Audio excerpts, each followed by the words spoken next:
சகோதரியை பார்க்க முடியுமான்றது எனக்கு தெரியல. அந்த விசுவாசம் எப்படின்னா, அவளுக்கு கடவுள் கொடுத்தது 2 குழந்தைங்க மட்டும்தான். அந்த 2 குழந்தைங்கள்ல பையனை கடவுள் என்ன பண்ணிட்டாரு, 5 வயசு இருக்கும்போது அவங்க வீட்டு கீழே ஒருத்தர் இருந்தாங்க. அவங்க அந்த குழந்தை மேல ரொம்ப அட்டாச்மெண்ட் இருக்கவங்க. அவங்க இவங்க வீடு மாறி வரும்போது அந்த குழந்தைய வேணும்னு கேட்டுட்டாங்க. அதனால அந்த குழந்தைய அவங்க கிட்ட வந்து கத்து கொடுத்த மாதிரி சின்ன வயசுல 5 வயசுலயே கொடுத்துட்டு அவங்க வந்துட்டாங்க. அதுக்கப்புறமா அவங்க கிட்ட இருக்கிறது ஒரே ஒரு பொண்ணு தான். அந்த பொண்ணை வந்து இப்போ நாங்க எங்க ஃபேமிலிலாம் எப்படின்னா, இப்போ என் குழந்தைய வந்து எங்க உஷாக்கா வந்து அம்மான்னு சொல்லுவோம். அப்ப பப்பியை வந்து அம்மான்னு கூப்பிடுவோம், என்ன வந்து அம்மான்னு கூப்பிடுவோம். நாங்க எங்க வீட்டுல வந்து அம்மா தான் அம்மான்னு கூப்பிடுற சிஸ்டமே எங்க வீட்டுல கிடையாது. எங்க எல்லா பெரியம்மா சித்தி எல்லாருக்குமே எல்லா வசதியும் அம்மா. அது மாதிரி பாத்தீங்கன்னா துபாய்க்கு போகணும்னு சொன்னதுனால கீதான்ற என்னோட இன்னொரு சகோதரி வந்து அம்மான்னு போட்டு அந்த பொண்ணுக்கு விசா பண்ணி கூட்டிட்டு போயிட்டாங்க.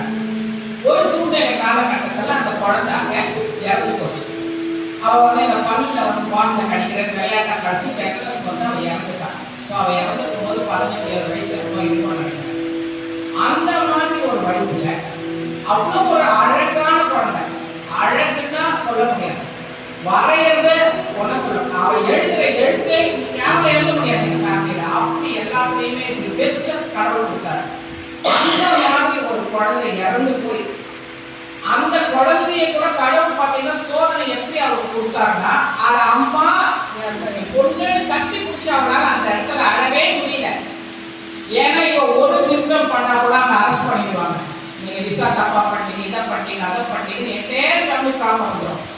அதனால ஒவ்வொரு படியிலையும் தான் தாயை கூட சொல்ல முடியாம தான் சகோதரியை முன்னிறுத்தி பின்னாடி இருந்து கண்ணீர் விட்டு கூட அந்த இருக்கிற ஒத்த குழந்தைக்கு அழ முடியல.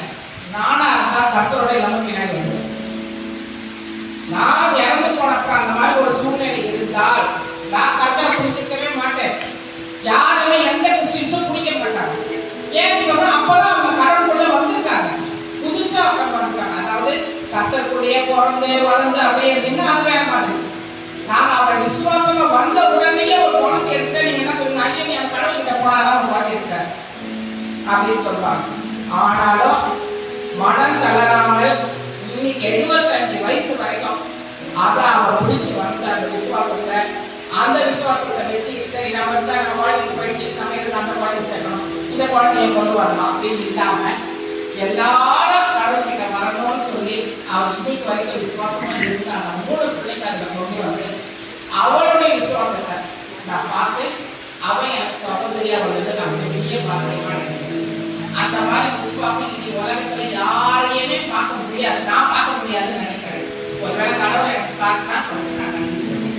அதே மாதிரி பப்பி அவர் பெஸ்ட் சகோதரி.